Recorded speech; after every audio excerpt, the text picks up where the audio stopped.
guys, man, Nickey Performance here. We got a little C7 Corvette action on the dyno today.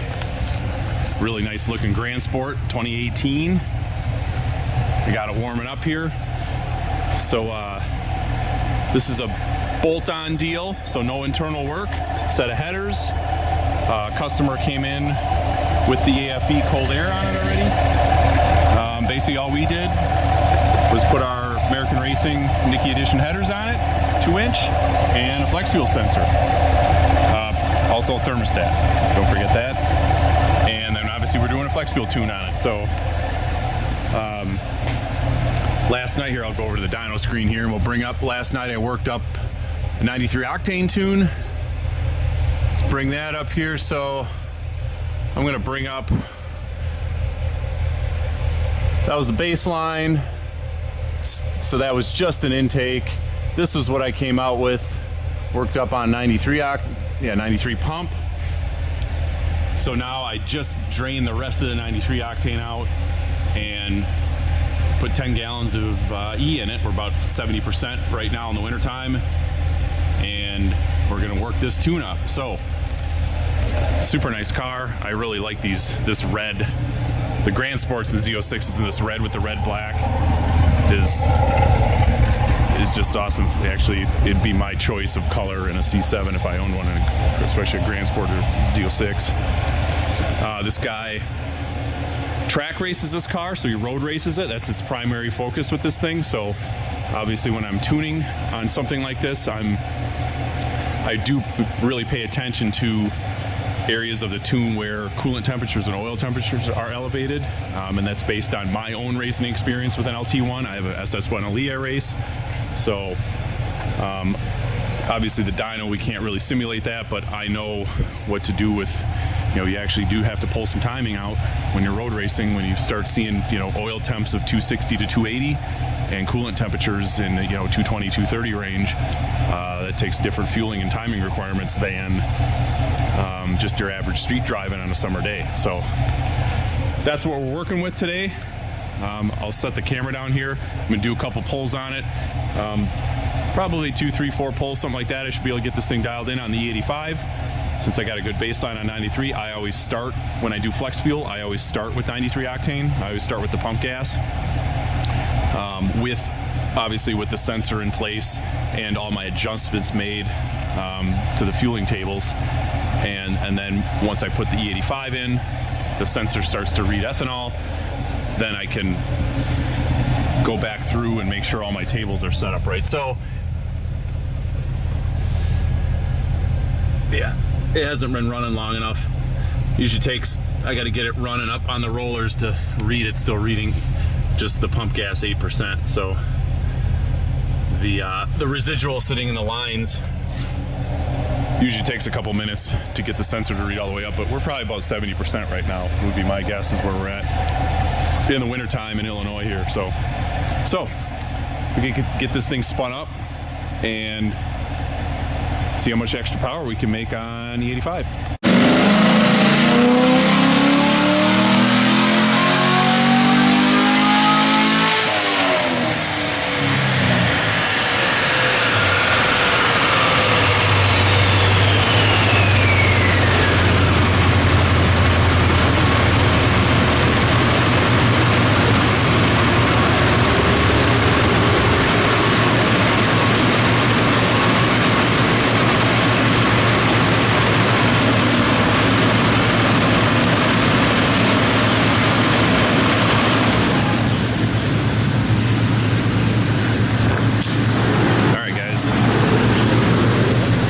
These graphs.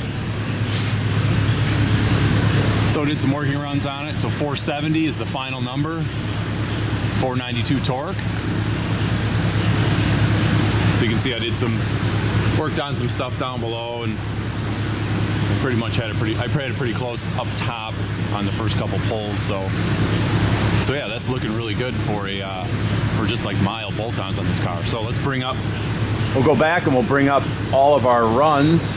So I'll close all these out, and bear with me here because I got to kind of sift through this stuff. So here's our baseline.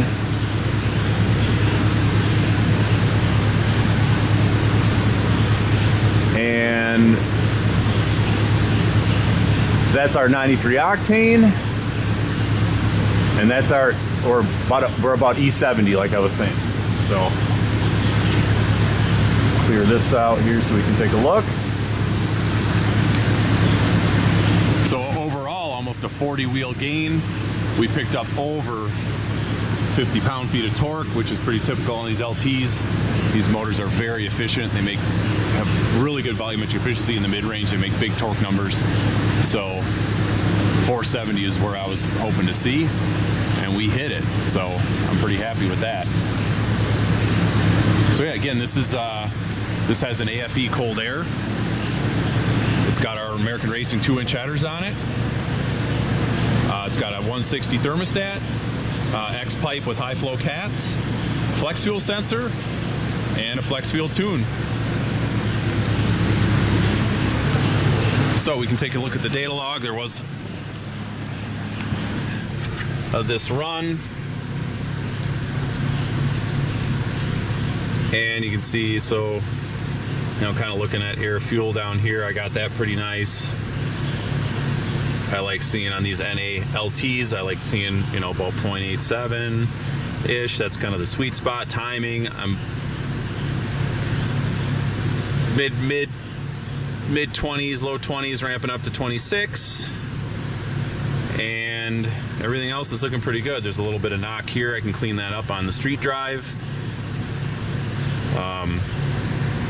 When you put headers on these LTs, they get, the knock sensors pick that up, so sometimes you actually have to pull a little bit of sensitivity out of the bottom here, but down below here you just don't need much timing anyway. I can probably pull a couple degrees out down there, and it'll still retain the torque it made. It's not going to make a difference, especially on the 85. So that's looking really nice.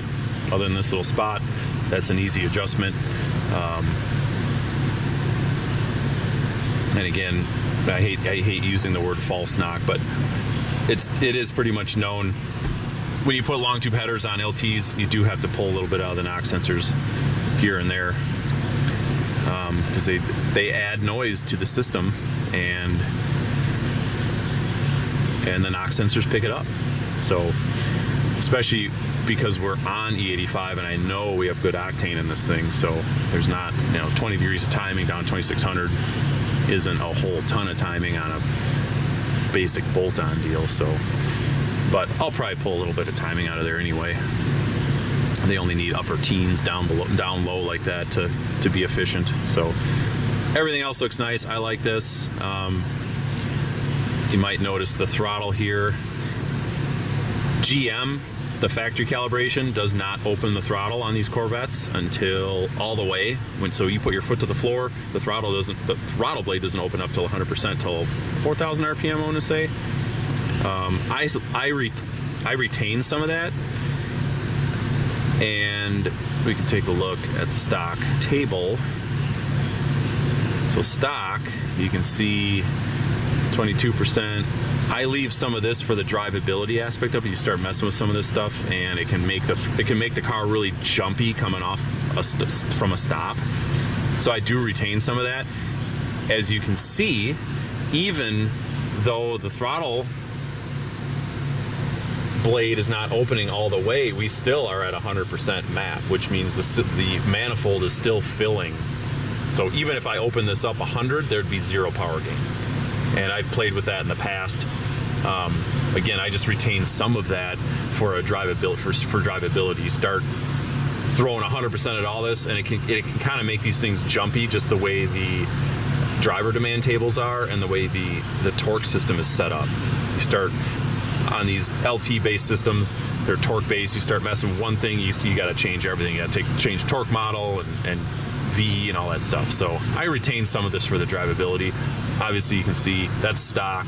I opened it up a little more, so it opens up 100% at 2800, but I still retain some of that anyway. I'm getting kind of carried away. But yeah, that'll do for this car. I'm going to drive it. We got a cold but clear day today, so I'm going to just take it around a little street drive, make sure everything looks good. Like I said, this is a road race setup, and